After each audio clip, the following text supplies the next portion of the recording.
As healthcare organizations race to comply with deadlines in the transition to electronic health records, they're discovering it's not that easy.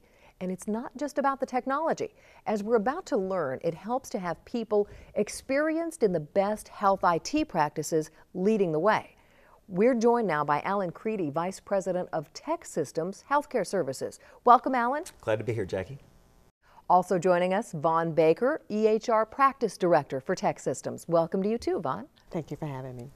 Alan, this seems like such an enormous shift in healthcare. How big is the electronic health records market, and what are the main business drivers behind these EHR investments? Jackie, when you look at the overall marketplace, you're talking 5,000 or 6,000 hospitals across the United States. By 2016, the industry will be around $8 billion. Wow. Continued growth is expected over the next couple of years. Main drivers behind that, the first one are our incentive payments from the government. Pushing organizations to save costs, find better ways for healthcare, and improve the overall quality of care with individuals. Vaughn, what are the main challenges that organizations face in planning for and implementing EHR systems? It doesn't sound easy.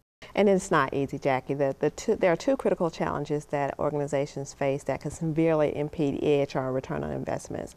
The first challenge is a shortage of qualified HIT resources. Yes, it's a huge challenge out there.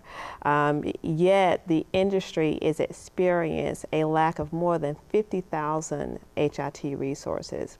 Attracting and retaining these resources that can support EHR implementations, healthcare organizations are going to have to take on new strategies and partner with service providers for more talent management expertise. The second challenge that organizations face is taking a reactive stance to end-user adoption and usability.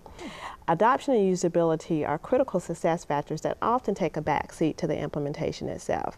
When organizations don't invest the financial and the human resources to develop more effective change management and workflow-based training, providers and clinicians spend less face-to-face time with the patients. There is a reduction in productivity as well as customer satisfaction scores.